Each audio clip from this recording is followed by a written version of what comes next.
The final passage reads, "On that fated land, a great war shall transpire. Darkness will prevail, and light expire.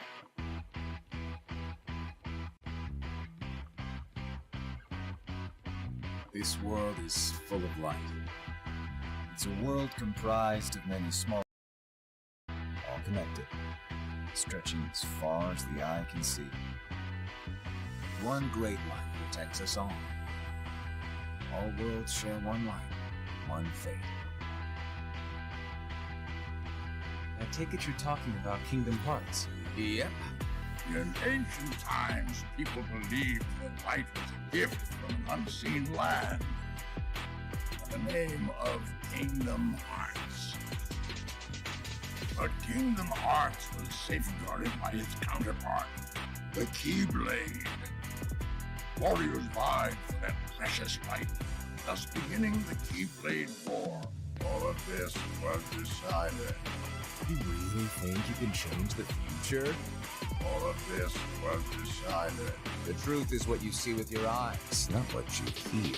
Sounds like your trip around the world opened your eyes, but you got a little bit more than you anticipated. You must have seen a lot of darkness. So you're saying the weak feel the need to justify their actions to maintain a sense of self. You can't let that slide. I suppose letting false light dictate the future might be a pretty lousy move. So, you can make a change. You have that power. What do you want for the world? You believe the world needs you. Sounds like you already know where you're headed. If you truly possess great power, the darkness can't control you. All of this was decided. You really think you can change the future? All of this was decided. The truth is what you see with your eyes, not what you hear. All of this was decided. Why not just sit back and watch it play out? All of this was decided. May your heart be your guiding key. Who are you really? Some kind of fortune teller. Well, I could lie, tell you that's what I am, when I'm actually a brilliant artist, even a scholar. I could tell you that I dream of world peace, when I'm actually planning for its destruction. The truth is what you see with your eyes, not what you hear. All of this was decided. You really think you can change the future? All of this was decided. The truth is what you see with your eyes, not what you hear. All of this was decided. Why not just sit back and watch it play out? All of this was decided. May your heart be your guiding key.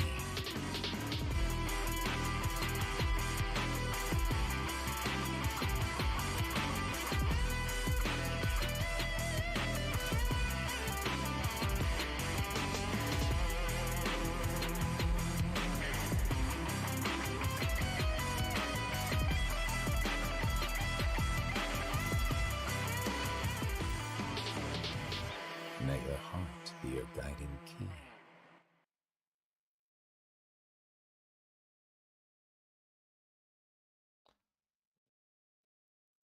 Ladies and gentlemen, welcome back to the Landy Lodge. We've got an awesome episode for you today, an awesome guest for you today.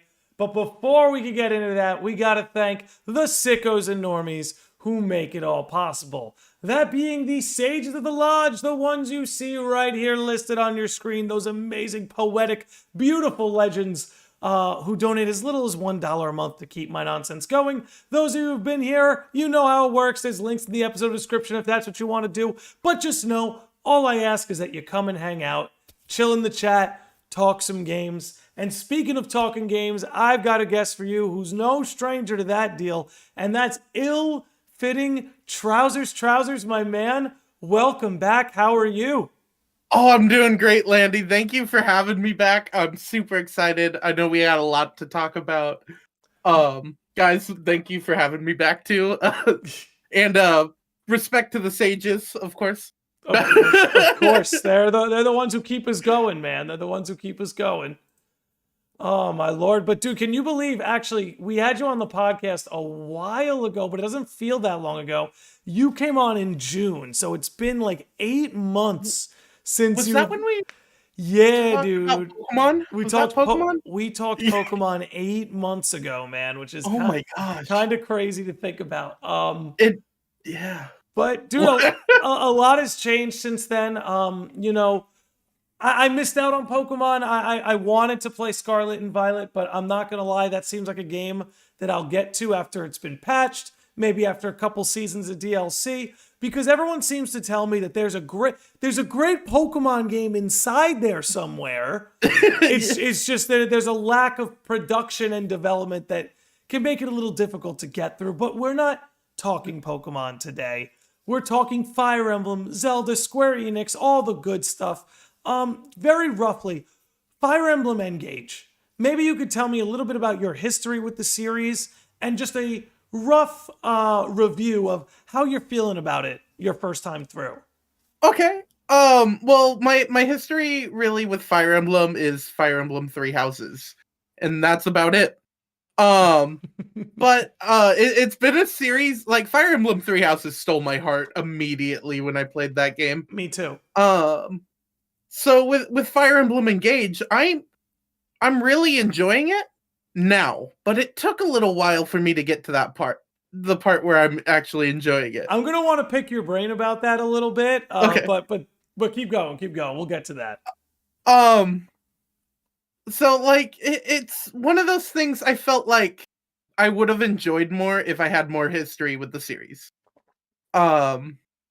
It felt like a love letter to the fans, and that's great, Yes. and that's a great thing. I just haven't been part of it's like inside jokes that I'm not part of for a lot of it. Whereas it's like this backstory that I'm like, I kind of get it, but I don't. You know, I feel you on that. Yeah, and it took a while for it to get its own voice past these old characters. For me, at least, in my opinion. But after those characters kind of found a voice, I kind of started to enjoy it more. I found myself feeling very similar to you. I'm like you, where I dabbled in Fire Emblem a little bit before Three Houses, but Three Houses was the first game to really stick with me and to really make me go, you know what? I think this series is worth keeping up with. And to be fair, after playing all of Engage, I do still feel that way. But we'll get to a little bit more of that in a minute. But at the end of the day, as much as the life sim stuff was fun for me in Three Houses, the strategy gameplay is really what gets me going. And maybe that's a lifetime of playing chess. And I will say that on the gameplay front, that's where Engage hooked me. I have my problems with Engage, and we're going to get into them. But I put 50 hours into that game in 2 weeks. And just wow. And I did not just beeline. I did plenty of skirmishes. I did plenty of like side quests and stuff like that. Maxed out as much as I could at the Somniel, which I do like the Somniel more than the Monastery. But maybe we could just start with the combat, maybe tackle these different aspects of the game one by one. How did you feel about the combat when compared to Three Houses?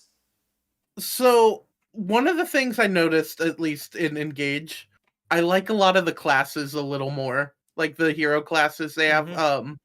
One of my favorite classes so far. I'm not done with it, but is the Wolf Knight. There's a character you get who's a Wolf Knight, and first of all, I'm a huge dog fan anyway. But she's a character I'm just constantly using, and like I trust her to almost always dodge. Weirdly enough, for like right now, and she's got like this dagger, so she can do ranged attacks by throwing it, and I think she's like my MVP like most of the time right now. Gotcha. That's something I want to talk about too, is who some of your favorite characters are, your MVPs on the field. But keep going. Yeah, so like I think those classes are fun. Before this game came out too, I did an episode where I sat down with on my podcast where I sat down with one of my friends who's like a huge Final Fantasy or a Fire Emblem fan. And then me, who had experience with Fire Emblem just through Three Houses, and then another friend who was interested in the series but has never played a Fire Emblem game. So we kind of sat down and he walked us through like a lot of the stuff. So I feel like this time around I had a better understanding of how the weapons work and how the stats, how I should be viewing the stats. And I think that made a big difference on because this game I'm more combat motivated in this one than I was in like Three Houses for sure. Yeah, and I guess one thing I would give the game a lot of credit for is I played Three Houses 3 times. Not including the DLC, mind you. But I did all Three Houses, and I have to say, every single time, the combat just got boring at the end. It just felt repetitive, like I was just doing the same thing over and over. I did not have this. Yeah. I did not have that problem with this game. From start to finish, the combat just kept evolving, and it felt like they left you off at the perfect moment where it's like you're now at the end of the game. Here's all the tools at your disposal, and here's a good final match to really flesh that out. I felt like this game really nailed the gameplay loop in the sense that I didn't get bored or fatigued the way Three Houses would make me bored or fatigued by the end. Because you get to the end of Three Houses and you've done everything in the monastery. You're not even using all your action points. You've maxed everything out. Yeah. You know, it's just done. Somniel doesn't have that problem. So I think the longevity of the gameplay in this game was a big improvement over Three Houses. A lot of it, for all intents and purposes, is pretty much the same as Three Houses. There are just these little tweaks and new niches and like tools at your disposal. Like the engage mechanic is brilliant. Like the ability to take these rings that have these connections and links to these legendary characters from the past, and that you can put it on anyone you want. And now every character has like this, and that's the cool part too. I will say, we'll jump into this a little bit. I thought the character designs were immaculate. I love the character designs in this game, even more than Three Houses. Go ahead. Oh, I was gonna say, when you were talking about character designs, just design overall, I've always kind of like thought the Switch can't handle things like that, you know, where it's like, just because I play a lot of Pokemon on my Switch, and Pokemon, like this game put Pokemon to shame so bad. Like, it's so beautiful to look at, and really it was so, and like I don't, Pokemon's the biggest thing I play on my Switch, so I know there's other games that are just as beautiful too, but it was just, I don't know, man. going from Pokemon Scarlet and Violet to this game, I was so invested and so happy. Like, gosh, it runs pretty damn well on the system. Yeah, and that cell shading too. Like, it's definitely kind of more of like a cheap technique where it's like, it's not super expensive, but it works so well. But it looks nice. It looks so good, yeah. Cell shading needs to be like a standard for like, again, Nintendo. for Pokemon. I think Nintendo. Yeah. I think just the sheer fact that Nintendo is always going to lag behind when it comes to graphical hardware. At least they have since the Nintendo Wii. I feel like that cell shading style is going to be very important for their aesthetics to keep up in a way. But, getting back to the ring mechanic, like, you cannot deny that so much love and effort went into this game when and like, you all know, if you have any semblance of Fire Emblem and you listen to this, but maybe you don't, right? There's always a crap ton of characters, like a crap ton. And they're all in Smash. Well, that's what's funny. When I was unlocking all the emblems, I'm like, and you're in Smash, and you're in Smash, and you're in Smash. That's like my understanding of those characters, where they were in Smash Bros. But it was nice to finally play as them. It was nice to finally have some context for a lot of those characters. But what I was just amazed at was that every single character had a different like fusion form for the emblems. So for those who may not have the context, in the game you unlock these emblems, and these emblems are these legendary characters from the past. All the characters on your roster, if you give them the emblem, they each have an individual fusion form design with that character. So every character on the roster has a fusion Marth design, a fusion Roy design, a fusion Corrin. It blew my mind, where I was just cycling them around because I just wanted to see what everyone looked like. And they have a specific dialogue with each of them too, which is like with their bonds as well. Which actually, speaking of the bonds, that's I think the reason why it's really hard to fly through this game, because the paralogs are so important. Really important. They're more important than any skirmish. Yeah. Yeah. With like paralogs, that's how you, I guess it's not really a spoiler, I guess, but I guess that's how you get the max bond with that ring. Mm-hmm. And like when you get different weapons when you bond. So like Byleth, I think at his max or close to his max, you can get like the Sword of the Creator, which is like his special weapon. And I thought that's what I liked when I got Byleth. Actually, I actually had some background and understanding of his story. So it was that's a little bit more that like the one ring that really hooked me. Yeah. But yeah, it's like that game is it's fantastic with just its character development and their interactions. Every character feels very important. Yeah, that's something I wanted to get into also, is I think this game really did the character interactions very well. Very, very well. I think it's actually one of the game's strengths. And I guess before we move off the gameplay, there was one more part I wanted to mention that I think is really cool, is all the online functionality. And that, if I'm not mistaken, you and I can engage in many different ways through our games, our player cards, it's just really cool. It just seems to me like they really wanted to level up as much of the gameplay as they could. I felt like every gameplay sector, be it the battles themselves, the Somnial, the interfaces, all of it to me was an improvement over Three Houses. I do want to keep singing this game's praises, but before we do that, I actually want to get some of the negative stuff out of the way, because as much as I love this game, and I do love this game, I had a real great time. 50 hours, 2 weeks. Can't fake that shit.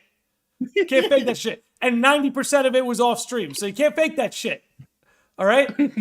But I got to tell you, man, as much as I love the characters' individual arcs, the characters' interactions, the overall plot in the background, I feel is just paper thin and a little weak, especially when you compare it to Three Houses. And I felt it so early in the game that I went online and looked up. I'm like, these cannot be the same writers as Three Houses. Like, just from the first 3 hours of the game, I said, wait a minute. I was like, this cannot be the same people. And wouldn't you know it, Three Houses was written by a team of 3. This game was written by one person who wasn't on that team of 3.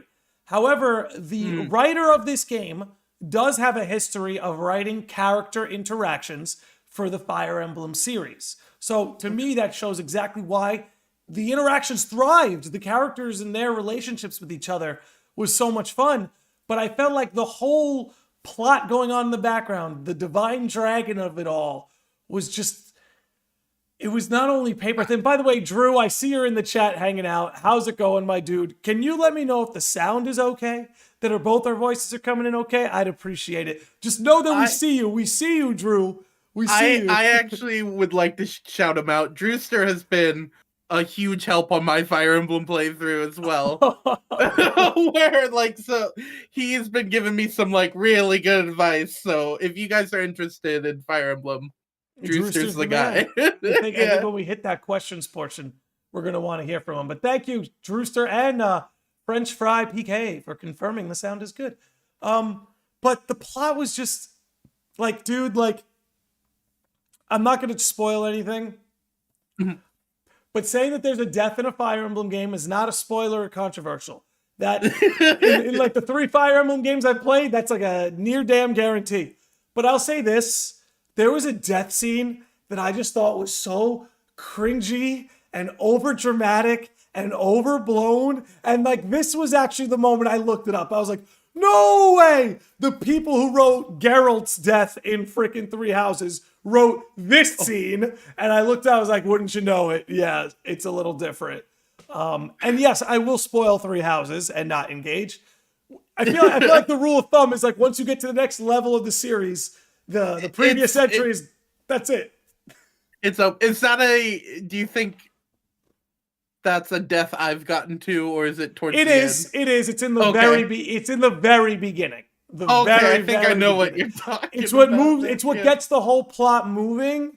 Yeah. But like, I don't know if you know what scene I'm talking about. How did it make you like feel? How did the whole beginning of this game overall make you feel? Because I know it took me until about chapter 7 to really be into it. Only once we got to Brodia and Elusia did I really start to get invested in the characters and the cast.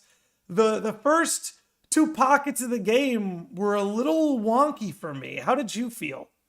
I would say the game was very slow at the beginning and very, very hard to invest in other than combat.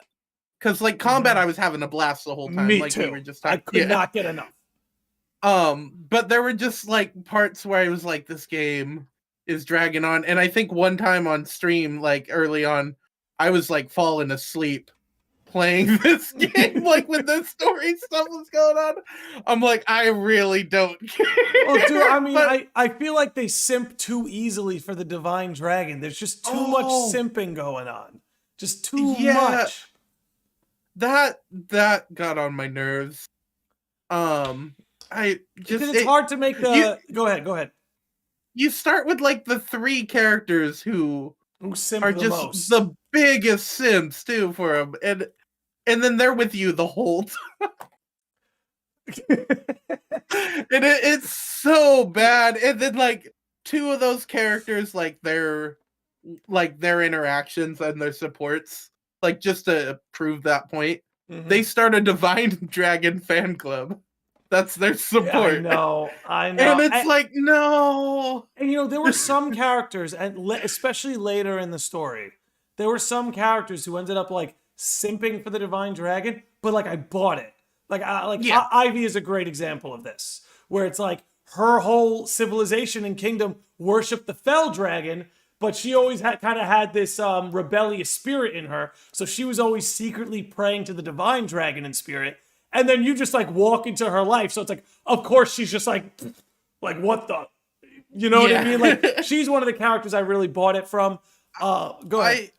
I bought it from Chloe, who she was kind of like, oh, it's like a fairy tale, you know, and like where she's like kind of invested in the freaking fantasy world, you know. And I was like, okay, I kind of get why you think he's great, because you love fairy tales and love that fictional world and stuff. I get that. So I like that one a lot. But yeah, just those kids at the beginning were too much. Clan and Fram. Yeah, I'm trying to. One of them was voiced by Deku from My Hero Academia, like the dub. And I couldn't get past that. I think it's Clan. Clan? Or is it Clam? I don't know. They got benched as soon as I had room for others. Like once Chloe and Louie pulled up, I was like, all right, here we go. We got some. These people have personalities beyond the Divine Dragon. I'm into it. Let's go.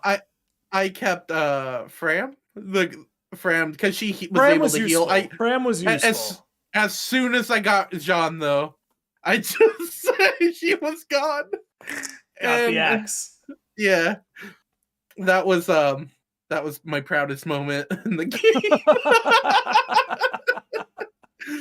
But Jean, he's become one of my favorites just because I'll be in combat and I'll be fighting a boss, and I'll get that boss to like 3 or 4 health, and with my last attacker other than him, and he can just come in and punch the boss and win the fight for me.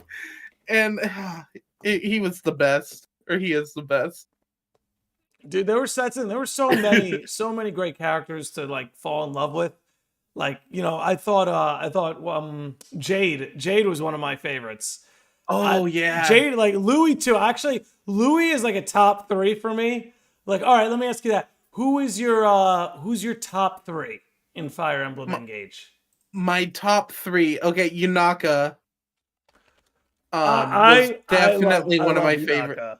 Yeah. We say Hiya Papaya in my house all the time now. All the time. You know what? It's funny you say that though, because like she said it in that like one scene, and then never again. But it sticks. It sticks. I want to know what it's about, but it's what it is. She just says like rhymes with food, like what you need, pumpkin seed. Yeah. I don't know. Jean was probably my second favorite, just because I don't know. He's like this little kid with like a really adult British accent. Yeah, like it was just funny to me, but but he just came in as a great healer and just winning me a lot of games, really. And then Fogado. Fogado's got to be my third favorite right now. I feel that. Just because he's just so laid back and so charismatic and carefree, and I really like that. And I was making puns with his name just because they were looking. This like this is kind of minor spoiler, if that's okay. Minor's okay. Okay. There's this scene where they're looking for like one of the rings, and they don't know where it is, and I was just like, "Oh, he forgot about it," or he forgot. Yeah. And which I don't know. I really liked him though. He made my day, and puns always make me happy, so it worked out perfectly. There you go. For me, I'd have to say top 3 in no specific order. One is just Louis. Because I think Louis' like bonding scenes and Louis' character interactions are so not only so funny, but they're just full of so much character. Because it's like Louis just this unbreakable wall who has no problem putting you in an awkward situation. Because like I feel like his MO is he takes these characters, he puts them in an awkward situation, and then makes them comfortable. And like I don't know, it's so funny to watch him just pull that flip off with all these different characters. So he was just always a fun one to watch, and he's such a beast in battle. Big fan of Prince Diamond. I feel like he brought some much needed testosterone to the cast. And he's an absolute tank in battle. He had a death scene that I could buy into. I'll leave it at that. I think he kind of had the first death scene that I could buy into in that whole game. So that really stuck with me. Also, I felt like Kingdom of Brodia actually had a lot of personality compared to the previous 2 locations. Like I actually felt like I was in a place. You know what I mean? Yeah. I felt like I was in like a breathing kingdom as opposed to the not like a chapel or a big cathedral. Or like Alfred's kingdom, which was just like peace and peaceful meadow. I'm like, this is fucking boring. Like, yeah. There's a reason video games surround conflict, okay? Fair enough. Yeah, Drew, I'm with you. I liked Alchrist. Alchrist was fun. But yeah, Louis, Diamond, and Ivy. Ivy's probably in my top 3 too. Just because she's another one. 1, on the battlefield, she's unfreaking stoppable, man. 2, I really enjoy her kind of being like the rebel princess. Like, she never really vibed with the whole Fell Dragon thing. And she's almost going through this, like, psychedelic trip where she prayed to an entity, and then that entity just, like, walked into her life, like, hey. Like, it just... I really buy into, like, those, like, bonding scenes between the 2 characters where she's, like, following him around, and he's like, why are you following me? She's like, do I need a reason to follow you? And he was like, I guess not. Like, it's just like all that off-putting stuff. And like, I don't know. It's so funny. I love it when they introduce a character like her. And she's she's like introduced as just like boss bitch energy. And don't get me wrong, she's got that side of her. But then you get to know her and you're like, Jesus, she's scared of ghosts. Like she's scared of like the littlest things. Like little quirks like that make a character just lovable for me. So that's just an example of like so many characters I loved. Yeah, Go ahead. those scenes do such a good job of humanizing these characters too. Mhm. Because they're all these, from afar at least, they're these great warriors, and then you give them little quirks and it's like, oh, okay, that's they're relatable too. Right. And I think that makes a character so much more lovable, in my opinion. Like I think so too. every time, yeah. And I felt like as the game went on, in a sense, the characters just almost like kept getting better and better. I think Brody and Elusia probably my two favorite kingdoms. But another part of this game, which praises I wanted to sing, is the soundtrack. I thought the soundtrack was unbelievable, and I like the Three Houses soundtrack, but I never really listened to it after I beat the game. I've been jamming to this soundtrack. Like this is really good. So I will say, like, the combat music and everything is great. But like with Three Houses, I listen to that opening song like all the time on Three Houses. Yeah, no, it's on my playlist too. I ain't gonna. I do not like the opening song in Engage. I'd agree with that. I actually prefer Fire Emblem Three Houses opening song. I guess I'm more leaning on the orchestral arrangements throughout the game. Yeah, but I think Engage's opening song just doesn't fit the aesthetic. Is maybe why I don't like it too lately. I would agree. I had to think also, about that. Like, I felt like the opening line always bothered me too. It was very weird. Like it's like Rise about being asleep for 1,000 years, and I'm like, okay, you're just gonna jump into the plot right away on the song. But I found myself really enjoying the soundtrack. I mean, Fire Emblem, I doubt ever has a bad soundtrack. But yeah, I mean, overall, it's hard. It's hard because I want to ask you what you prefer: Three Houses or Engage? Oh, Three Houses. Definitely Three Houses. I think, for one, that game was just easier to get into because it kind of plays very similar to Persona and just you have a set amount of time to do things. Yeah. Whereas, like, how do I say this? Like, I didn't feel like I feel like a little more rushed into battles, which is a good thing. Like, I felt like I had more time to work on which is probably false, to be honest, because like you're not on a timer. Mm-hmm. But I feel like I had more time to work on like social attributes, which helped a lot in combat. Yeah, there was much in more Three of that. Houses. There was much more of that. And I don't know. I just the school aesthetic was just really cool to me, where it was like we're training all these warriors, But again, with combat and stuff, I am having a lot more fun. It's like, oh man, now I got to think about if I actually like, because gameplay's the majority of the game, really, like the combat and everything. You see, you're bumping into the same thing I'm bumping into, where it's like, I prefer the gameplay of Engage, but why do I feel like I prefer Three Houses as a game? You know what I mean? I'm like, I like the Somnial better than the Monastery. I like the combat and Engage better. I like that overworld. Like, I really enjoyed that sort of overworld selection map. Yeah, like that. All of that I like better, but I think what I like so much about Three Houses is like, dude, you and I can sit here and we can debate the morality of those three house leaders until the sun comes up. And then we can have this, and then in 5 years, we can have the conversation again, and it's still fresh. Like, I feel like it was a game that was so, as a story head, right? As a theorist crackhead, like, I look at Three Houses, I'm like, man, this is a story that's actually really well put together and offers you three different perspectives on a conflict and several different outcomes. Not that this game doesn't. Like, this game does have some of that going on, but not the way Three Houses did. So yeah, because it's Three Houses wasn't just linear. It was but it diverged paths, and like, I don't know. You're right. Yeah, I think it's because I'm more drawn to story is why I think I lean more to Three Houses now. Um, like, Engage is fun, and I'll combat all day with that game. Oh, yeah.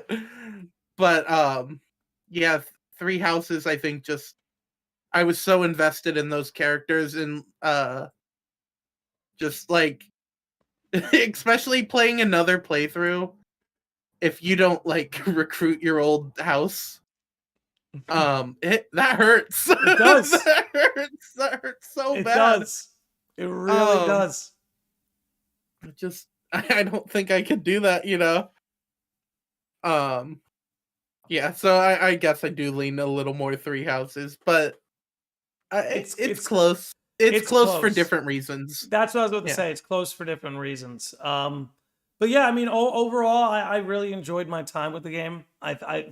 If you like Three Houses, you'll like Engage. But yeah, I mean, to me, it's another winner for Fire Emblem. I look forward to the next one. I look forward to maybe taking part in some of this DLC.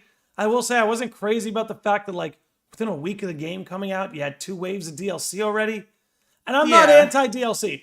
I like DLC, don't get me wrong. But I feel like if the content was ready... It should have just been in the game. Yeah, it was ready, but that's I think another conversation for another day.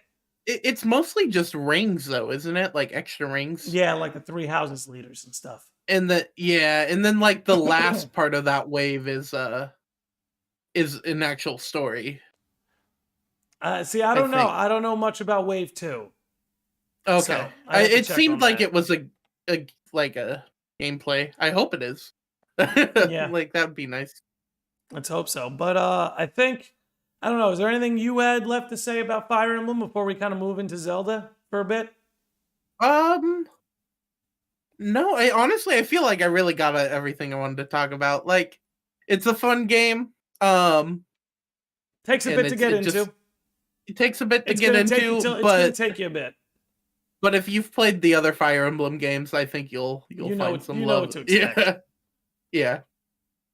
Hell yeah. But I actually need to run to the little boys' room. I was hoping you could hold it down. Maybe this is a great time to plug yourself, let the people know who you are, where they can find you, what you got going on, because I gotta go. Alrighty. Hold it down, Trousers. We're counting on you. All right, I will. Keep an eye on them. All right. Hi guys, I am IllFittingTrousers. I am a content creator on mostly Twitch. Do a little bit of YouTube. I'm actually working on more YouTube stuff as well. I am. Hello, Drewster. Let's go. We are. I play. Yeah, I'm a variety streamer. I like JRPGs. I like story, action adventure games. Anything where anything with a good story, I'm pretty sold on. This Saturday, if you guys are interested, I am doing a 12-hour birthday stream. If you want to come and play some, I know I just said story games, but if you guys want to come and play Mario Kart, what else we playing? Mario Kart, Jackbox, all those fun things. Come join us. You are more than welcome to. And yeah, that's about it. And just in time. Dude, I heard you talking about your Saturday stream, which is gonna be a good time, man. Yeah, I'm really excited. You're gonna kick my butt at Mario Kart too. Dude, I'm hyped for a little bit of Mario Kart. I'm hyped for a little bit of Mario Kart. Oh, man. But yeah, listen, guys, if you're not following Trousers, he's on YouTube and Twitch. I've got his links in the episode description. I'll drop them in the chat real soon. So Zelda. I don't know if you and I have ever really discussed Zelda. I know we briefly talked about the $70 price tag. But yes. Do you have a history with the series? Did you play Breath of the Wild? Maybe, give us a quick... I've played a little bit of Breath of the Wild. Okay. And I've played, Link's Awakening, the new one. Mm. And I've been wanting to play the series. I really do. It's one of those series I don't have a ton of investment in, where it's kind of hard to like jump in with all this other stuff that I'm really invested in. Well, But I just want to say I like where this is going, just because you have me, who I'm a shill for Zelda. I'm gonna buy it day one, and I've been with the series my whole life. Like, my earliest memories are Legend of Zelda. My earliest like dreams were about Legend of Zelda. It was kind of trippy. And then there's you, who you seem to kind of be new and orbiting the series. What is there something about Tears of the? Let me ask you: is Tears of the Kingdom compelling you more? Or do you feel like you're looking at more of the same? Like, how's Tears of the Kingdom reaching you? Oh, so I'm always a sucker for that high fantasy stuff anyway. Okay. So Tears of the Kingdom definitely is pretty compelling to me. I would say Breath of the Wild was more compelling though, just because it's a jumping off point, and Tears of the Kingdom doesn't feel like it's a jumping off point. That's interesting. It feels like I need to play Breath of the Wild. But Zelda's just one of those things I've always had a fascination with. And maybe it's the Kingdom Hearts fan in me, but like the timeline's kind of wacky for Zelda, and I'm interested in to learn how that timeline works. Well, it's I don't even think Nintendo knows how this timeline works. And I almost honestly, I've had a running theory for the longest time, is that this whole Breath of the Wild, Tears of the Kingdom thing, I think this is their way of almost like resetting or fixing the timeline. Because they made like an official statement about it, where they said Breath of the Wild technically takes place at the end of all three timelines. Because the Zelda timeline converges out from 1 into 3 separate. See, I thought it converged into 2, so it's 3. Oh my god, there's so much I gotta learn. So I guess, okay, we'll do a quick workshop on it. So Ocarina of Time, or Ocarina, if you want to be specific, like that's the spring point. That's sort of your singularity event, because it involves a lot of time travel. From there, we have 3 plot lines. Basically, the game ends. Spoiler alert: it's about the journey, not the destination. But anyway, the game ends. You defeat Ganon, but in order to defeat him, you had to travel 7 years into the future. So Link, the character, had to miss out on his whole childhood. Not his whole childhood, but a major part of it. And had to take the adult responsibility, even though he was still, like, mentally 10 years old. So Zelda feels like even though he saved the world, he deserves to go back in time and live out his childhood. But when Zelda does that, she creates 2 separate timelines. One where she was, and one where she sent Link back. So the one she sent Link back to is one timeline. This jumping point from which she sent him is another. And then there's a third timeline of if Link dies in Ocarina of Time. It's very strange, and it's a little convoluted, and I don't think they really know how it works. But I do believe that what they're doing now is going to be a way to rectify all of it, is going to be a way to kind of converge it into one line. I mean, the fact that they said Breath of the Wild would take place at the end of all 3, that sparks a little interest. That tells me there's some sort of convergence event somewhere down the line. But yeah, that's the Spark Notes version of it. I recommend anyone who's interested look into it. I do see we've had a lot more people stop by. MA is here, Will's Word, Corey Sarakis. I saw Lambs drop by earlier, so we have some sages here. But yeah, we're just talking a little Zelda now. So, I mean, do you see yourself buying Tears of the Kingdom, or do you think you're going to say, wait, I'm going to play Breath of the Wild first if I'm going to do this? I think I'm going to play Breath of the Wild first, but I do see myself, especially since I've played some of Breath of the Wild and really enjoyed it, I see myself beating Breath of the Wild and then buying it. Like, I down the road. Just because I feel like I'd enjoy it. And like, I picked up a Wii U a while ago. Like, just because I wanted to play Wind Waker. Wind Waker's the most appealing, I think, to me. Wind Waker's fantastic. And the only Wii U they had was the Zelda edition one at GameStop. So I was pretty sold. I'm like, it's fate. I gotta play Zelda. It's fate. Like it's fate. So I feel like maybe I'll make like a YouTube let's play thing out of all the Zelda games and stuff, or just something where I play through the series. I'll have to get your opinion, and like I know Kokiri also is like another big Zelda fan too. Like I need the permission from the Zelda leaders. The Zelda clan. Yeah. Yeah, I mean, look, there's a Zelda out there for everybody. Like, no two Zeldas are the same. Like, Breath of the Wild is a departure from many of the series' foundations. Seriously. Excuse me. Drank my water a little too fast. Anyway, yeah, so Breath of the Wild, in a lot of ways, is a departure from the foundations of the series. Now, I wonder if Tears of the Kingdom is going to rope some of that back in, but if Wind Waker's appealing to you, that's the one you should go for. That's where you should start, honestly. If that's what's calling out to you, that's the one you should start with. It's the art style. It's really what it is. You know, and it's so funny. Let me tell you something. I remember when that game came out, the art style, the graphics got shit on. Really? Shit on. Well, because GameCube, this is back in the day where Nintendo, their hardware used to keep up. Like, the GameCube had just as good of a graphics processor as the PS2 and the Xbox.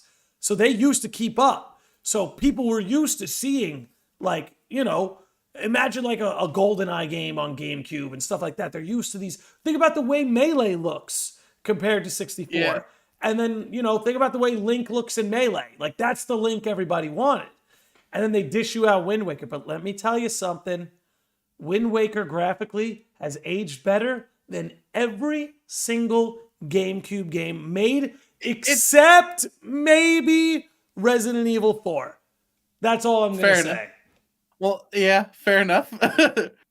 But it's that cell shading we were talking about earlier. Exactly. That holds up. That really does hold up. And it's like unexpensive, but it's, I guess, less expensive than normal graphics, but it holds up.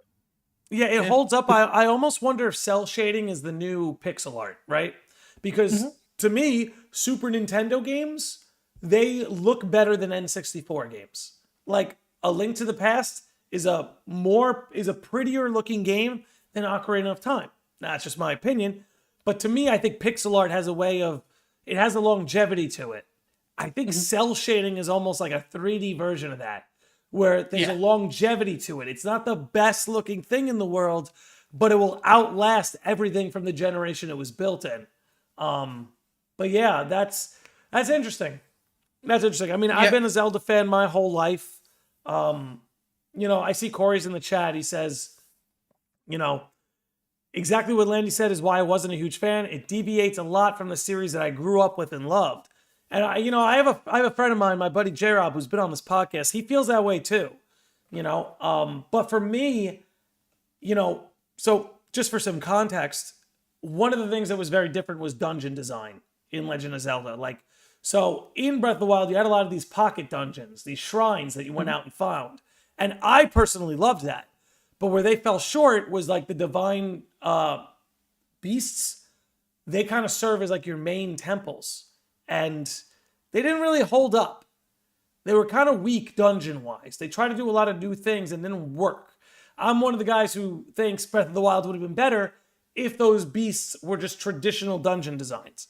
Now, with all of that said, what makes me love Breath of the Wild, and even though my whole life I've said Majora's Mask is the best Zelda ever, what makes me consider Breath of the Wild is that sense of adventure. The fact that, like, you can't go the wrong way. Yeah, like, I don't know. There's something about you that could I love. run straight to the castle. You could just run straight to the castle. That's really impressive. Yeah, dude, I loved and just like I guess the dopamine releases of finding new things. Like, I maxed that game out first time through, DLC and all. Every single shrine was beaten. Every dungeon, like everything was done. And then I was like, I have to delete this and do it again. I was like, I gotta delete it and do it again. See, like I have to. But yeah, dude, it's a fantastic ride. I highly recommend it. I need to start a Zelda game soon. But since That's what it is. But since you haven't, played much Zelda, I'm sure we can move on to Square Enix's 2023 outlook. What do you have to say about that? I want the trousers take. I'm gonna start a little slower just by starting next week. Octopath Traveler 2 is coming out. Did you play Octopath 1? I played so much of it, and then something popped up, and it's so hard to hop back into. But I played a good majority of that game. I enjoyed it a lot, and I want to. Basically, when I wanted to get back into Octopath, God of War Ragnarok came out, and like just other stuff, and I was like, and I know I don't need to play all of 1 to play 2 because it's completely different. That's what I was going to ask. Are they doing kind of like a Final Fantasy thing where every Octopath is going to be its own thing? I mean, I feel like it's got to be because I want to play. Can you imagine connecting all these 8 characters to the previous 8 characters? Because I want to play Octopath 2, but if it's a sequel, I do want to go back to 1. Yeah. I don't think it's I think it's more of like a Final Fantasy thing. I would Google that first though, I'm sure they've already said, and also considering it's coming to PlayStation, but Octopath 1's not on PlayStation, I feel like that's kind of also got to be the case. Hey, Square and Sony getting awfully cozy lately. Yeah. Well, it's weird they put 1 on Xbox. Octopath 1 on Xbox. Yeah. That's why I was like, it just seems right to put it both of them on each other. That's weird. Yeah. That's just weird. I don't know what to make of that. I want to try Octopath just because I love pixel art and that seems right up my alley.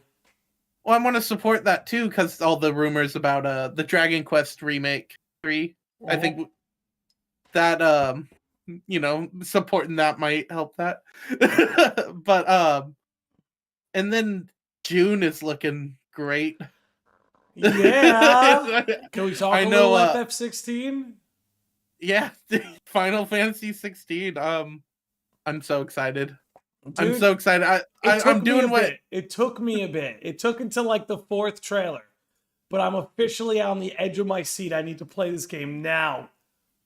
I'm really excited to see the summons after just the massive summon. I don't know.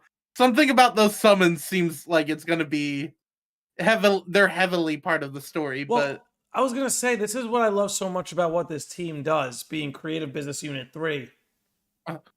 Is they've made 14. Final Fantasy 14. The best MMO of all time. It was made by the gods. But they have such a love of Final Fantasy and the lore that they take these elements of the lore and they elevate them, And seeing summons being placed not just at the center of the story, because they've done that before, right? In FF10, summons are the center of the story. In Final Fantasy XIV, icons, which essentially are the summons, are kind of placed right there as a big part of the story. But it seems like they're going to be a big part of the gameplay. That's at least what I'm hoping for, because to me, a summon is always something that you just summon and it does its thing. Even in Remake, which was all action combat based, if you summoned Ifrit, he just did his thing. This looks like we might actually control. That would be so cool. Would be. Which summon would you want to control? Well, it looks like we're gonna be. If I could pick one, yeah. Do you want to go first? Because I need to think about this. Well, as soon as you said control, I was thinking the Leviathan might be pretty cool. Leviathan would be cool. I mean, the game's probably only going to give us Ifrit and one more. Yeah. But if I had to pick either Odin or Shiva. Ooh. Depends on my mood. Depends on my mood. Man, that would be fun. I That would be really hope fun. that's true. I really hope that's Honestly, true. it just seems like in a lot of ways FF16 wants to revive Final Fantasy's identity in the fantasy genre. You know, not that games like Remake and 15 or 14 or 13, of course they have fantasy elements 100%, but they're almost dominated by their sci-fi elements. Like take Final Fantasy VII, right? Which is like the staple of the series at this point. It's the most popular entry. Like, fucking Cloud is a human experiment. The main villain is a human experiment who got injected with an alien virus's cells when he was in his mother's womb. Like, all the problems and the whole conflict is basically shouldered by science. Whereas it looks like an FF16, of course there's going to be sci-fi elements. We've already seen that in some of the trailers.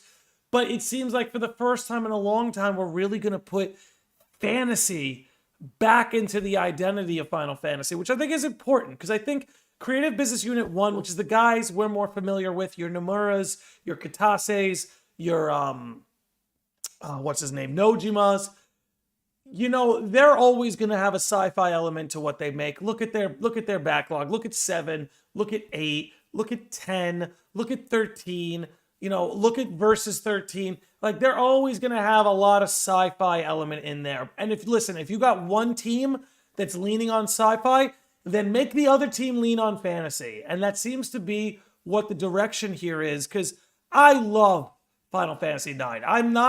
I've played Final Fantasy 1 and I've dabbled in some of the earlier Final Fantasies, but when it comes to a fantasy setting Final Fantasy, FF9 is what does it for me. And it's a top 3, top 5 Final Fantasy for me.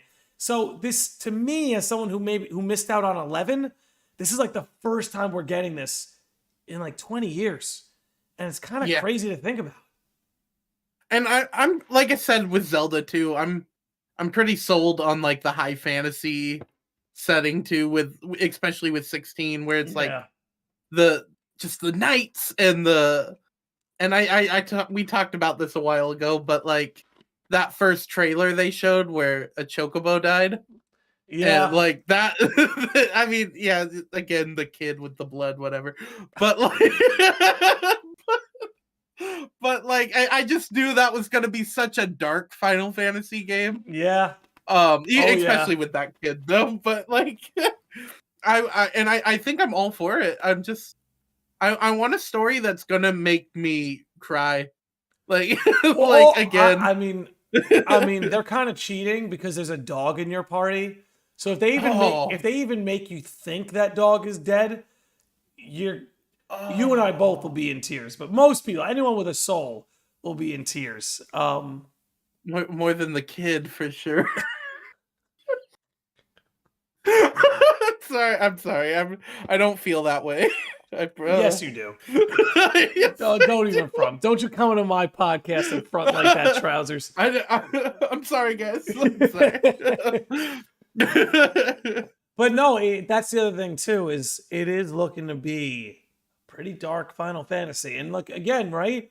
Not that Creative Business Unit 1 can't write a dark story. FF7 gets plenty dark. Yeah. FF8 gets plenty dark. But they seem like they're going for it. Whereas, as someone who loved Remake, one thing I did not like in Remake was no blood. That actually bothered me. Story changes, I'm actually all about it. Seriously. Yeah. FF7 is so heavily dependent on the element of surprise. There's no way that story can flourish if the writers don't have the element of surprise on their side. However, that aside, the no blood bothered me, especially when blood was a big part of the original's identity. Like, FF7 showing blood on screen was not only a first for the series, if I'm not mistaken, but they were really one of the first video games to really start doing that. You know, Mortal Kombat obviously has been doing it forever. Yeah. But FF7 used a lot of blood, you know? And then when instead of blood, I'm following Sephiroth's purple Genova juice on the floor, it kind it kind of takes away from the threat, right? Like in the OG FF7, when you see the trails of blood in the Shinra halls, you're like, this Sephiroth guy is unhinged. And then in Remake, it's just this purple goo. And it just like it made me feel nothing. And I love Remake, but that was a big disappointment for me. Now, as if I haven't been long-winded enough, I love how much presence blood has in FF16. I really do. I really do. Yeah, and again, like you're going for the night aesthetic. I feel like you kind of have to. You know, you can't do purple Genova goo. No, for not gonna work. Like a high fantasy thing, and I'm sure we'll see something like guillotines and stuff like that if it's going dark. You know, and it's I don't know, something about that aesthetic is going to be very different and a little off-putting. But also, like, I feel like when you go darker routes in games too, you can get a little more attached and like it can almost immerse you more just because you're scared for the characters, you know? Well, that's what's very important, right? Is I wonder how early is this game going to demonstrate that death is a very real threat? You know, because death is always a lingering threat in a lot of games, but a lot of the times the writers don't really have the balls to take someone meaningful from you, you know? But if you really want to fear for the characters and feel for them, you kind of have to. You know, I always reference Full Metal Alchemist a lot on this channel. But I think that show was like, have you seen it? I've watched a little bit of it. All right, I won't spoil anything. But there's a character who dies. And it's like the last character you would have expected them to kill. And it was like very clear, like, there's no bringing the dead back to life. If one of these characters dies on screen, isn't that what the show's about, where he tries to bring a dead character back to life, right? Correct. He tries to bring his dead mom back, but the show starts and the mom's already dead. You know what I mean? Okay. She's not really like this pre-established character that you got attached to and then lost. Whereas later down the show, they had a particular character who I won't say that, like, they did a very good job of getting you attached. And then when they take that character from you, it just changes everything. It hurt. Yeah. It hurt. So that I could see them doing that here. I really could. I can see that too. Like, I mean, and they're not strangers to doing that. They did that in 7. They did it in, I'm sure, other stuff too. But 7's probably the best example where they might just take a character from you. Corey Sirac is asking me which character. I'll tell you that it starts with an H, Corey. That's the furthest I'm going to go, just in case Trousers watches this. That's one of the ones, like, I always get recommended to watch too. It's my favorite thing ever. And let me tell you something. I would make more comparisons to anime on my videos, but too many of them strike you. Anytime DBZ comes out of my mouth, I get a freaking strike. But I've shared Full Metal Alchemist clips, and nobody bats an eye at me. So it just makes me love the series even more. Especially where, dude, you know, I know, and maybe this is a good segue, I know you're a big Kingdom Hearts fan.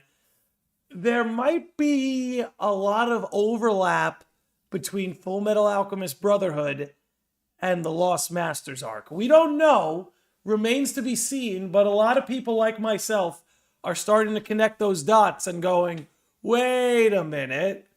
Is what's happening what I think is happening? Anyway, without getting too into it. The Kingdom Hearts of it all. Missing Link. How are you feeling about the little bit that we've gotten to know from this beta test and the little bit we've gotten to see from the trailer? So I'm pretty sold on getting that game. I've kind of ignored the beta test stuff. I haven't looked too much into it. But I did. Well, actually, I said that, but 2 days ago, I watched the opening cinematic. Yeah. So I guess I've looked at Yeah. Oh man, I've not seen the leak. Oh, okay. I don't want to talk about it because I don't want anything talked about that Square Enix hasn't Oh, given it their hasn't blessing okayed. to. That's Yeah. fair, just because if it's not real for some reason, like I get If that it's too. not real, and honestly, if Square like, there's nothing wrong with looking at a leak, but when we're broadcasting, like I don't want to broadcast anything that Square has not co-signed. You know, That's because those fair. devs That's they fair. deserve that respect. Yeah. But you know, all things considered, it looks like the beta test is going well. Like that first beta test they just did, it looked like everything was a success. Yeah. I will say, I think a lot of us are kidding ourselves if we think that game's coming to console. Yeah, I think we're kidding ourselves. I think I saw you talking about that on Twitter the other day. It was me And coping. I think I posted some joke about it, I think. But yeah, no, there's no way. Especially I think they said they have a roaming feature like Pokemon Go-esque. Not only that, but that the roaming feature seemingly is mandatory. Oh, okay. And again, you can autopilot it. So if you're just going to the grocery store, you can autopilot the game and they'll give you your XP, you know? Yeah. But it does look like, at least right now, the roaming aspect very well might be mandatory to accumulate certain things, right? Mm-hmm. You don't need to play that way. Like they said, you can do the roaming on your ass. Like you could sit on your ass and do the roaming on the phone. But I don't know, man. It's just I think feel sometimes like I'll play the game. Yeah. Go ahead. Oh, I was like, I feel like I'd just play the game part and then put it in my pocket and be fine. You know, that's what I more or less see myself doing. Yeah. Mm. Like, I don't tend to sit on mobile games that long anyway. You know, so me neither. I feel like if it's a couple missions, yeah. If it's a couple missions and then I put my phone away, that's fine. Yeah. You know. But I was just gonna say that I think sometimes we all fall into this trap where like Square Enix or any gaming company says like, yeah, we're making this game and it's coming to this. And I feel like a lot of the time we have a little bit of copium and we're like, oh, it looks so good. They've got to be bringing it to console. Are you kidding me? They've got it. It's like, I just don't see them doing it, man. No, I don't. Mobile gaming is way too popular in Japan, which is their primary market at the end of the day. Porting it to Switch would be catering to the West, and Square Enix just doesn't do that often. And it's one of the reasons I love them so much, but they don't really cater to us, and the Japanese market doesn't mind playing on their phones. If anything, we'll probably get like something like back cover, where we get a bunch of cutscenes like made for probably put that with Kingdom Hearts 3 or 4 or something. Mm-hmm. I could see that, but actually, it would be really cool if they did what Final Fantasy 15 did and made like a movie. Ooh, yeah, but like a Kingdom Hearts not Union Cross, Missing Link like movie maybe. I think that's like I think that's possible. Yeah. It's been a while since they've made a movie. But actually, I don't think they're going to do it, now that I think about it, just because I feel like they had to do it with back cover because the majority of the story was going to be told through those 2D sprites. Yeah, but they don't have to do that now. And Kingdom Hearts is a Disney property too, I guess, so they probably wouldn't. It would be a Disney. It'd probably be like a Disney Plus special. At this point, you might be right. Yeah. Yeah. And they might want to avoid that at all costs. Yeah, exactly. I did. Speaking of Kingdom Hearts, I did recently. I don't know if I showed you these, but I got some of the storyboard pieces for from the animation that got canceled. Wow. And I was like, I had to get Donald Duck there. You can't see it. Oh, okay. Ooh. Oh, my screen. I'll have to send them to you or something. I'm sorry. You're good, but man. I was like, I know you'd probably enjoy that, and just Oh, you did watch the animatics, right? I did, and it was so fucking Oh, terrible. I'm so glad. I'm so glad. Let me tell you something. it was so good. I've always been, dude, I've always been afraid of the Kingdom Hearts show. After seeing that animatic, I was like, God, burn it in the fire. I'm sorry. I'm sorry. I thought it was so bad. Riku calling Maleficent, yes, my queen. I'm like, just fuck, like, ah. I don't know, man. It was cute. It was fun to watch. It's charming. I'm so happy it never got released. I don't know, man. It would be a weird, and it's sad because, like, as much as I would want it, if that got released, it would be a lot of people's first introduction to Kingdom Hearts. Yeah, and that would be kind of weird, a weird way to get introduced to it, especially starting at Agrabah for some reason. But it had to be Agrabah. It had to be Agrabah. But honestly, like, I don't know. It was fun. It's cute, but it just shows me it's like they should never do this. They should just never do this. I mean, if you wanted to do like a recap, the only way I'd accept it is if it was recapping Union Cross. Okay. Yeah. I don't accept it any other way. I mean, I gotta say though, I hear a lot of good things. I still haven't watched it myself. I hear a lot of good things about the World Ends With You animation. It was very good. I thoroughly enjoyed it, but it left out lots of stuff that was in the games, even though it was good. So I was gonna ask, like, what if it was something along that line, but probably not even then, huh? You know, at the end of the day, and I'm not opposed to these IPs branching into different stuff, but Kingdom Hearts is a video game, and we love it because it's a video game. And I am horrified of some game companies falling into the trap of trying to make the big bucks in a different way. Like, I don't know. I'm sure the Super Mario movie is going to be great. I really have confidence in it. I really do. But they spent a lot of money on that movie, and Odyssey hasn't gotten a sequel in 6 years. I will say though, on like the other side of that coin, on the other side of that coin, I'd feel like Sonic found a new life in the movie aspect.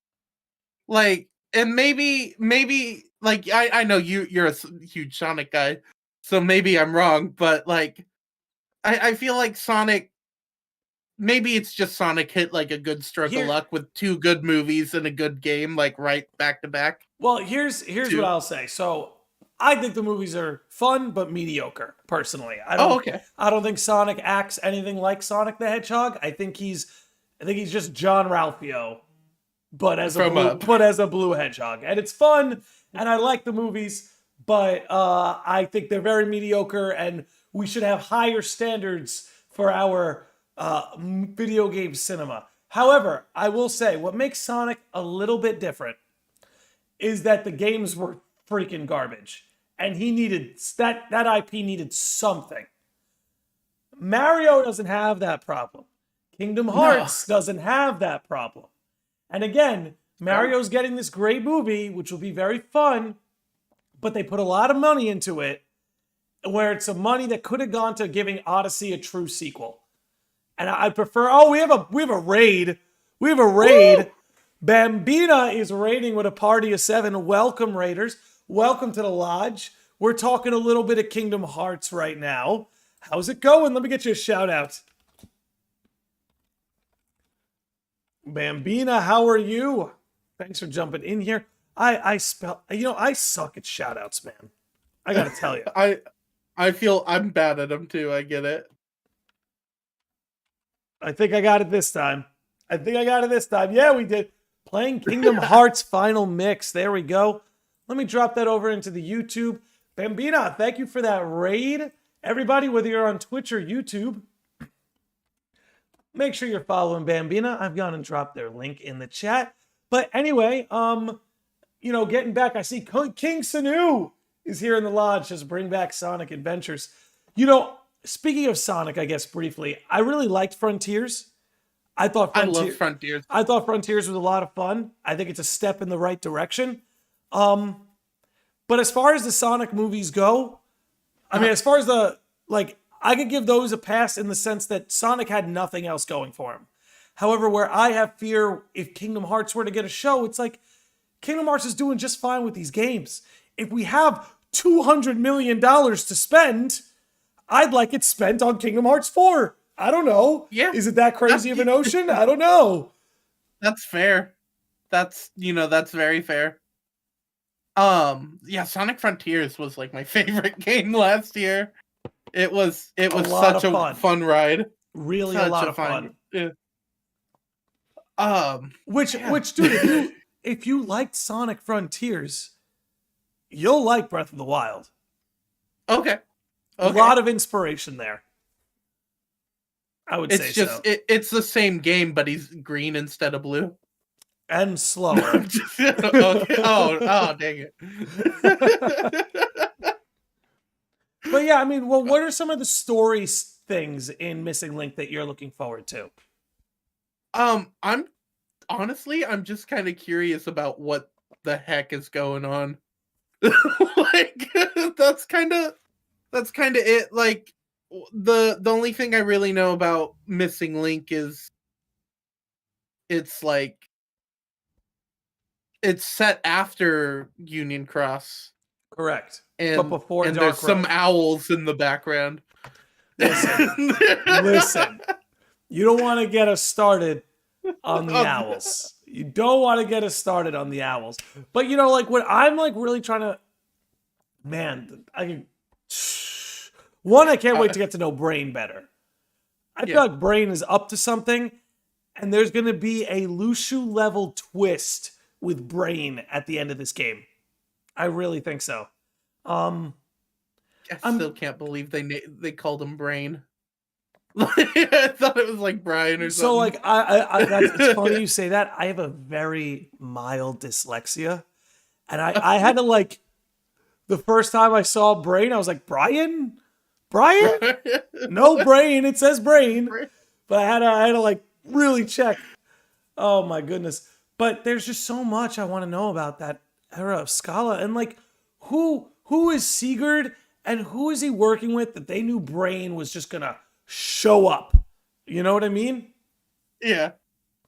I'm digging the clothes they have, by the way. Oh yes, the swag. It feels very Bloodborne pirate-esque. Lots of Bloodborne. Lots of almost feel like it could be in a Sherlock Holmes novel. Yeah. Which makes me think there might be detective work, with this game or this story. Let's be honest, the whole back cover thing was like a mystery novel. Who's the traitor? I found out who the traitor is. I feel like Missing Link is gonna take that to the next level. Yeah. Do you think we'll see any new Disney worlds in no? I think it'll be mostly reused assets from Kingdom Hearts 3. Okay. If you take note, Kingdom Hearts is very good at reusing assets. They do it any chance they get. I think. Go ahead. Oh, is it possible that what did they say? What that place is called that they're at? The town. In Missing Link? It's Scala. Yeah. Oh, is it really? Yeah, okay. No, it's Scala at Kylum. Yeah. It looks very different. Okay, never mind then. It's like a different era. Okay. I was gonna ask if it's just possible that it's in Quadratum. Early Quadratum. Dude, this series is so trippy. You never know. Quadratum could be the mirror image of Scala ad Kylum. Oh yeah. That's the working relationship. I'm wondering if these two sides of reality have. Just like there's a mirror to Sora, right? You have Yozora, the mirror to Sora. Do the worlds have mirrors too? I mean, Like, if will Wreck-It Ralph individ- be the mirror world of Tron or something? I don't know. That's interesting. Yeah, that would be really cool. I've always thought it'd be kind of cool if there were like doorways to or Quadratum like that, though, like through some of the worlds. Like I could see Tron being one of those doorways. Oh yeah, and I want to take Yeah. one thing back. I do think we see new worlds. Oh, okay. I think we may only get 1 or 2, and it'll be because they're using assets from Kingdom Hearts 4. And it might shine some light on what we could expect. There we go. Some Star Wars. You think Star Wars is coming? Yo, hold up. Hold up. Oh. Hold up. Hold up. We just got another raid. Super Spaghetti Brothers is coming in here with a party of 19. Were you boys still running Theater Rhythm? These guys were killing it earlier. How's it going, fellas? Hey, listen, if you're listening to this podcast, well, oh God, I am so bad at shoutouts. I'm so bad. But we get it right the second time. Listen, if you're listening to this podcast, that means you not only like podcasts, that means you like Kingdom Hearts. And if you like Kingdom Hearts and you like podcasts, then you gotta check out the Super Spaghetti Brothers. They are the longest running Kingdom Hearts podcast in history. And you can find them on you can find them on YouTube. You can find them here on Twitch. I gave you the link. Wherever you want to find them, you can find them. Longest running Kingdom Hearts podcast. Don't you forget it. Anyway, my man, getting back to Missing Link. What do I think? Go ahead. Oh, do I think Star Wars is in? Well, yeah. Do you think we can expect not Missing Link, but you know, would you say what we saw in the Kingdom Hearts 4 trailer would be full-on proof that that's where we're headed? No. First, I would say no. Oh boy. But the reason I think it's possible, but the thing is, like, the proof they have is like this metal looking foot that kind of resembles it, which is true. You don't think it looks like Endor? You don't think that spot looks like Endor? No, I'm not saying that at all. I'm saying it would be weird for Kingdom Hearts is introduction to Star Wars being the Battle of Endor. I just thinking of the Battle of Endor in Star Wars in general. It feels like you're coming in at like the Return of the Jedi. Very tail end of a story arc. Yeah. Well, and like, go ahead. That's what's kind of hard for me to like go all in on that Star Wars theory, because it could work. I think it could work. It's just, in my opinion, out of all the places to jump in, like, the Battle of Endor is not the best. Yeah, see, even though I love Return of the Jedi, I would prefer if they kind of started at the beginning trilogy. Not the beginning, the beginning of the trilogy, A New Hope. Yeah. It's possible. And you know what? At the risk of getting everyone's expectations too high, I've always wondered what Nomura would have done post Return of the Jedi. And I wonder if maybe that's what's being set up here. Because we all love it when Nomura gets to do his own thing, right? Yeah. Now, Star Wars is an IP that when Disney first got it, they seemed very protective of it. Like, hey, we're only going to let out like what we have the oversight on. I think they've reached a point now where they're willing to put out as much Star Wars content as they can. You got Star Wars content in mind, go ahead and make it. Whether it's a game, show, whatever it's got, they're trying. But to be fair, all that Star Wars stuff is canon, and they have like a timeline for it all too. So, like they made a bunch of Star Wars stuff, like older stuff, not canon anymore. Well, what about what's the game that just got remastered? Or remastered, or maybe it was remade. I don't know. Square Enix I know messed up my understanding of those words now. I know they're remaking Knights of the Old Republic, and that I think they remastered, or I think they just re-released Force Unleashed on the Switch. That might be it. That might be it. Okay. Knights of the Old Republic is being remade, is what Corey says. Okay. Yeah. It makes me wonder. Because again, you bring up a good point. Endor would be a very weird place to start the story. I would if I was gonna write it, I would put it in A New Hope, but like when the Millennium Falcon's picked up by the tractor beam of the Death Star, and have them pick up the gummy ship too, or something like that. I can see that. But do you think it's excuse me?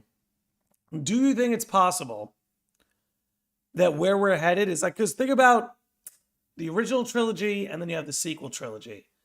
There's a good 2 decades in between them. Do you think maybe Nomura might be playing with that in-between era? Yeah, Because Disney, I was just want to say one more thing.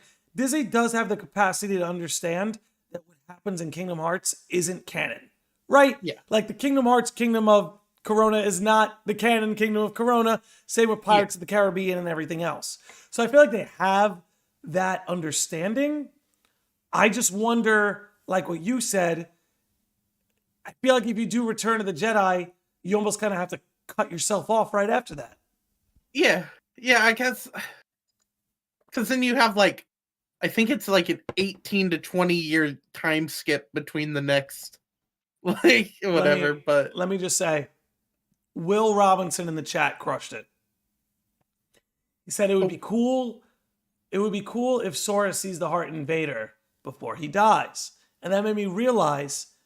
I think the reason why we might be getting Return of the Jedi is maybe because Nomura doesn't expect to get another shot at this, 1. And 2, that whole final confrontation between Luke and Vader really can drive home a lot of what the series is about. okay. Yeah. Like Luke seeing the light in Vader, you can equate that to Sora seeing the light in Riku, Yeah. I thought about that a lot too, because like it would also be kind of weird, like Sora just kind of standing in the background during that confrontation a little bit. But that's always weird. He has to fight, like some shit goes on while Luke's fighting Vader. You gotta fight Palpatine with Sora. That'd be and nuts. Then Donald throws him off that bridge. No, it would have to be Goofy. Yeah. It would have to be Goofy. Stop. They make you think Goofy's dead again. Oh, just make the same trick. Hashtag make Goofy dead again. Gosh, I think Kingdom Hearts. One of the things I'm excited about is I know we're getting some more Kingdom Hearts 4 news this year.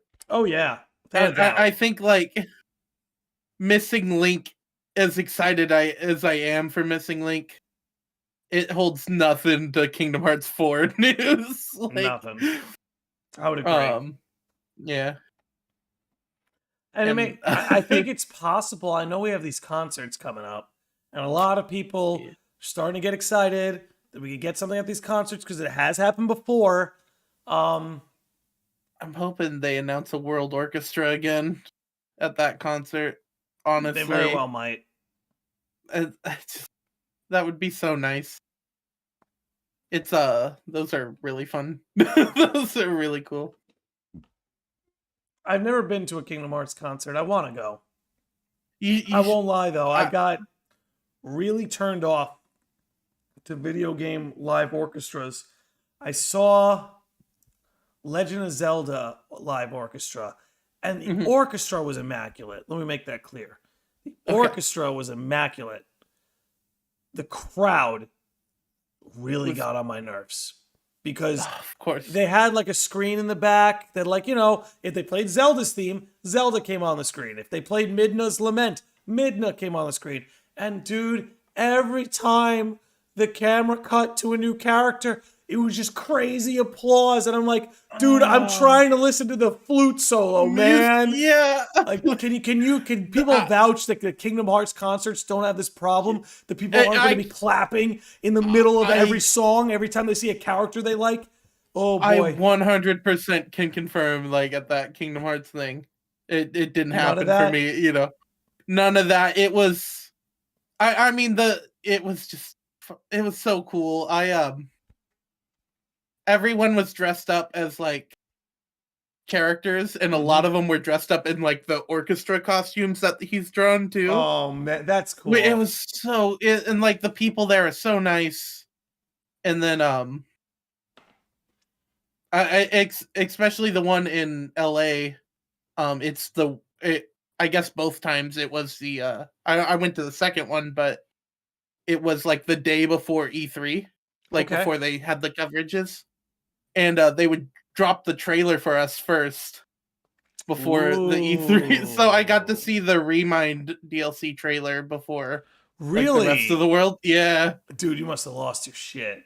I did. Tetsu Nomura came out on stage and fucking dropped the trailer, and then I had a VIP ticket, so I got to meet Yoko Shimura. You told me about this, yeah. Yeah, I was like, that's my favorite Kingdom Hearts memory I think ever, because I've never had an experience that made me feel like I'm sorry, I'm totally going off You're topic, good. You're good. but um I've never had an experience that made me feel like I'm playing a game again for the first time, except sitting in that orchestra where like I'm hearing, the Kingdom Hearts 1 music again, and I'm like tearing up a little bit because it is so special to me. Uh, it was so fun. I highly recommend Okay.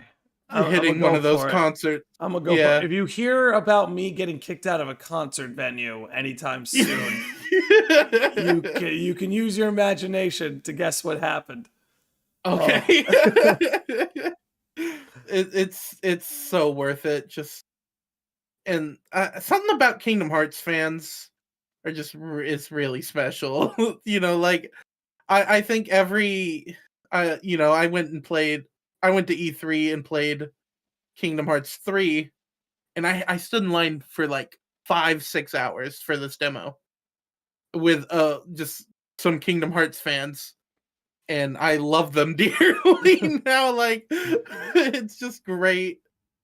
We've like you sit in line and talk just about your Kingdom Hearts experiences, and actually that's how I got into streaming, weirdly enough. They recommended Oh. some streamers, and then I got really into it, and then And here it's you really are funny. now. Yeah, yeah, exactly. So it's one of my, just those stories are so special. And same thing with meeting you guys at like KH22 Dude, and like KH20 was a blast. I know we got a lot of KH20 heads in the chat here. Lands, Kitties, and Middies. I know Treehouse was in here a little earlier. Dude, it was a good time, and honestly, I am looking forward to reconnect this year. Those of you who are tuning in, I'll be sure to keep everybody in the loop once I know something. You'll know something, but honestly, it was a lot of fun, man, and that's where I met you. You know what I mean? You wouldn't be on this show if I didn't go there. And then we talked about a pod swap. I remember, We're in the car going. Landy brought out a baseball bat, so like, you're gonna be on the podcast. Could be on the podcast, right, bro? You're gonna be on that podcast. I honestly, my favorite picture is you with that baseball bat. I crack up every time I see it. Every time. I'll make sure to bring my bat this year. I'll make sure to bring my bat just in case we need it, man. You never know, right? You never know when a Donald Duck pinata. For those who don't know, they did, and KH Guides, by the way, let's give him a shout out. Put this event together, and it was immaculate. But we held this sort of like all day competition where everybody got split up into different teams, and we all competed in different ways, right? From making our own keyblades to having to answer trivia to a melody and memory competition to Yuzora who could do the most damage competition, and then pooled all those points together, and then the winning team got to beat the hell out of a Donald Duck pinata. And to me, that is like the crowning. If I can crown a moment of being a Kingdom Hearts fan, it was watching other Kingdom Hearts fans use my baseball bat to beat the living hell out of a Donald Duck pinata. And I don't know how you can top that. No, you Challenge can't. accepted, but I don't know how you top that. I remember just yelling "beat the duck" in front of a bunch of kids. A mob of Kingdom Hearts fans walking out into the parking lot. Yeah. Beat the duck! and they just see like, oh God. Unbelievable. But honestly, like that's part of what makes this series so enjoyable is, the fan base and the community. Really? Yeah. Especially when efforts are made to put on events like this that allow all of us to sort of congregate and see each other and, kind of just hang out and about the series. We are coming up close to 11, which is, that's this old man's bedtime. You guys can probably hear it in my voice. I'm getting tired. But I did want to stop everything we talked about today, Trousers. Fire Emblem, Zelda, Octopath, Kingdom Hearts, Final Fantasy. Was there anything else you wanted to bring up and discuss?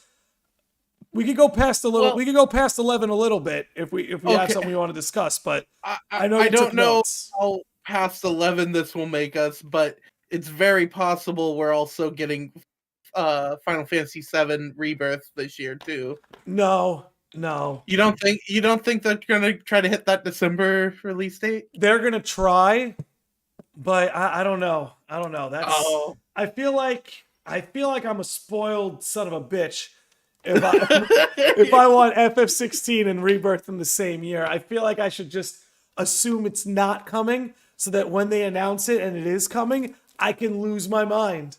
But that's fair. I don't know. It's tough. And honestly, it's so funny. This has been my mantra lately is like being a kid is when your favorite game gets delayed and it ruins your day. But being an adult is when your favorite game gets delayed and you're like, yeah, baby, take as long as you need, improve that frame rate, like take your time. Like that's fair. That's so and I get like I don't think I'd be hurt if that game did get delayed either. Me neither. But like their window is like 6 to 8 months after Final Fantasy 16. And that's the thing, like that won't hurt. That won't hurt if it gets delayed after getting 16. No. Like no. I don't think so. I don't think so either. But I will tell you, we will get Rebirth before Kingdom Hearts 4. But you can expect Kingdom Hearts 4 shortly after Rebirth. And by shortly, I guess I mean 6 to 12 months. Okay. But that would be my guess. I've been wrong before. Lord knows it. But that would just be my guess. I think after Rebirth comes out, within the next 6 to 12 months, you can expect Kingdom Hearts 4 to, if not come out, be around the corner. And this is definitely just like a pipe dream, but could you imagine if we got Kingdom Hearts or Final Fantasy 16, 6 months later we got Final Fantasy Rebirth, and then 6 months after that, Kingdom Hearts 4? I mean, Square Enix likes money, dude. They do. They like my money, apparently. But going for my wallet. But honestly, I think it's been made very clear. What the consequences of them selling off those Western studios are. And it's what I was hoping. I brought this up when it first happened, and I said, what this looks like to me is they are trimming the fat. They're selling off those Western assets, and they are going to focus everything on Final Fantasy, Kingdom Hearts, Nier, Dragon Quest, Life is Strange. Like, that to me is what Square Enix seems to be doing is, let's get rid of the fluff. We don't need to make a Tomb Raider game. We were never that good at it anyway. Let's focus on all these series that we know are home run hitters, that we know get the job done. Yo, big shout out to Lance, who just subscribed again at 28 months. That's ridiculous. Wow. Thank you, Lance. You're the man. But go on. I was about to say, I also think we're going to get like smaller games from them that are just as good. Like Theater I don't know Rhythm? if you've played. Oh yeah, Theater Rhythm. I was thinking like Voice of Cards. I don't know if you've played that from them I yet. haven't played that, no. It's unique in its own thing, but it's it's like you're basically playing on a board, but the whole map is like different cards. So Right. as you go, like the cards flip over. It's like playing some board game, but it's Yeah. still nice. Yeah. It's just turn-based combat. And I think it makes more room for them to do stuff like that. And I think, one thing I think Square is going to do a good job of, some might call it preserving history, others might call it milking a cow, but they seem very, very interested in remastering. That seems to be a very new thing for them, is I think they're going to put a lot of effort into remastering a lot of their games. Now, the Kingdom Hearts studio has essentially been doing that from day one with the final mixes and everything. And I think they see people want that. Like, if I'm not mistaken, Nier Automata, that definitive edition that just came out on Switch, is doing pretty well, all things considered. Well, think about it this way. How many times have you bought Kingdom Hearts? Like the first one.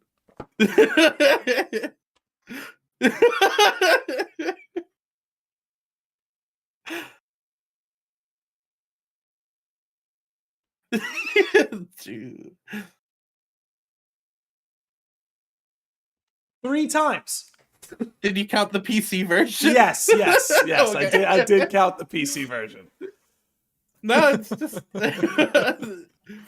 But yeah, I mean, like, I'm willing to do that for Final Fantasy, also, though. Where it's like Lands just dropped 13. Lands 13 needs a remaster terribly.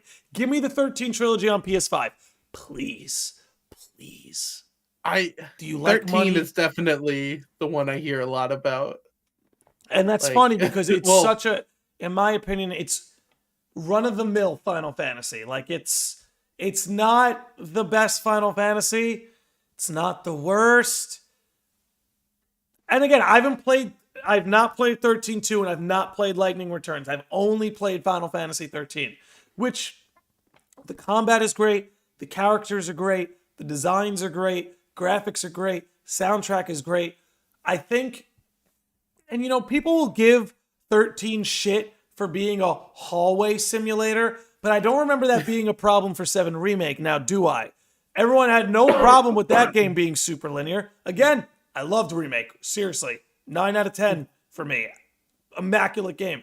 However, that game was basically a hallway simulator too. Very linear, straight paths. 13 gets a lot of flack for that. But I think that's the wrong thing to give it flack for. I actually think the problem is not necessarily the linearity, but that there were no towns, there was no culture, there was no hubs, there were no lively NPCs, there was none of this. The world wasn't breathing. It was like a still painting, whereas Remake is like this moving painting where the world is breathing and these NPCs, they have their thoughts about Wutai, and they have their quirks, and they'll reference their jobs, or they'll reference like it's a breathing world. And then based on the side quests you do, the NPC's dialogue in Midgar will change. And, you see how the world adapts and changes to the way you play the game. And that's why Remake's linearity wasn't a problem, because Midgar was alive. It was breathing. But 13 has none of that. The hallway simulator is not the problem. I mean, don't get me wrong. I prefer open exploration. But the problem wasn't necessarily that. The problem was that this game just... Its world wasn't alive. Its lore was deep and awesome, and we're seeing some of it creep into Kingdom Hearts, but the world itself was not alive. And I'll shut up now. But that's my 13 take. That's fair. I mean, especially in Remake, I felt like those characters felt like they've existed long before I picked up that game. Yeah. They were... I really... Gosh, I'm so excited for Rebirth. Me too. 16 is definitely the closest one I'm most excited for, but I'm really excited to get back behind the controls for Cloud and me too. See Barrett. I miss Barrett so much. Barrett shined in Remake, dude. Barrett shined in Remake. I loved him. I'm more excited for Rebirth than I am 16, but I'm fucking stoked for both, you know. But yeah, I think that that pushes us past 11. I think that'll just about do it for today. But if you are watching us on Twitch, please stick around for the raid. And if you're watching us on YouTube, I mean, just stick around. I mean, Trousers is going to give himself a little plug here, and then we're going to sign off. So, Trousers, where can the people find you? What do you got going on? And tell them about your podcast. Okay. Guys, you can find me on Twitch right here, or you can find me on YouTube, right there if you're watching on YouTube. And ill-fitting trousers for both those. I also have my own podcast. It's called The Weekly Rundown. Basically, we like to talk about anything and everything gaming. And the title is misleading. We are not weekly. But yeah. And also this Saturday coming up, I got a birthday stream coming up. Yes. If you guys want to hang out, it starts at 9 a.m. Pacific Standard Time. And it will be 12 hours, so till 9 a.m. to 9 p.m. There we go. There you go. It'll be a good time. Again, I've got all his links in the episode description.